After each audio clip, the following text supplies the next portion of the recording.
Verónica Sardaña es mi nombre, tengo 33 años. Soy cantante de Santiago del Estero, me dedico a eso, canto en pubs, en eventos. Y es una buena oportunidad, la tele es como que, supongo, me abrirá algunos caminos. Para mí es una estrella que tiene todas las condiciones. No puedo evitar emocionarme cuando hablo de ella. Aparte del talento, es una gran mujer, creo que se lo merece. Y bueno, simplemente fuerza para que todo salga como uno espera. Gracias, mi amor. Gracias.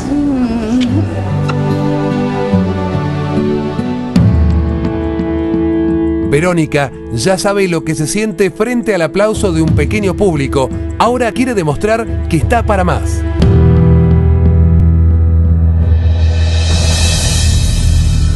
Llegó la nena, vamos madre, ¿eh? Dale, tranquila. dale. Sí.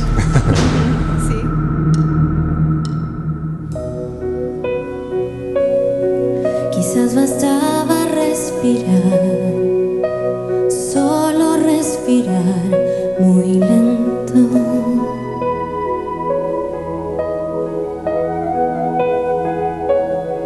Recuperar cada latido en mí, y no tiene sentido ahora que no estás.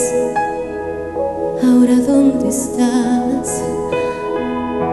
Porque yo no puedo acostumbrarme aún. Diciembre ya llegó. No estás aquí, yo te esperaré hasta el fin.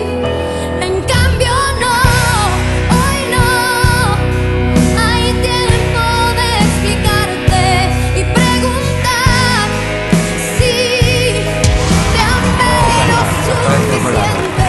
Yo estoy aquí y quiero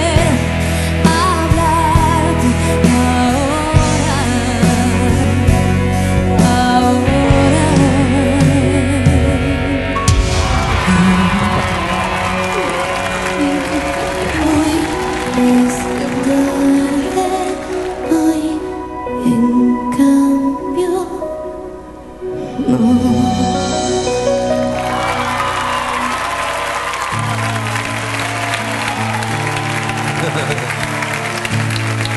Hola. Hola. El que primero se dio la vuelta fui yo, ¿no te diste cuenta? Por favor. Sí. Qué alegría. ¿Cómo te llamas, amor? Verónica Sardaña. Cantas muy bonito, muy lindo. Tienes Gracias. matices en la voz, tienes colores en la voz muy importantes. Y aparte de que estás muy bonita. Ay, pero gracias. Está pechocha. No, de verdad que me encantaría que estuvieras en mi equipo. Muchachos, muchachas, es mía, no me la toquen. Bienvenida, amor, gracias. Temo pelear con un puma. Sí, porque realmente no es una lucha justa, pero bueno, de todas maneras vamos a sacar, somos dos. Mientras mata uno, el otro le puede dar palazos. Juliana, ¿vos qué dices? Corazón, a mí me emocionaste mucho y realmente sentí algo que a nosotros nos gusta mucho y es telenovela, drama. Hiciste con tu voz. Actuación. Sí, actuabas. Y fue increíble. Sos la Andrea del Boca de la voz. Nos encantaría que estés con Miranda, pero si te vas con el capitán también está bien. Yo te comprendo. Así que adelante, elegí lo que a vos te parezca. Bueno, es muy difícil, los admiro a los 4, a los 5, pero la verdad es muy difícil, mi corazón está repartido. Me hace enseña de atrás, por favor, che. El Puma. Venga, pues. Venga. Él es mi amigo, el Puma. Bienvenido a mi equipo. Muchas gracias, Gracias, mi un amor. placer. Lo vas a hacer muy bien, te felicito. Muchas gracias. Viceno. Bien ahí, ¿eh?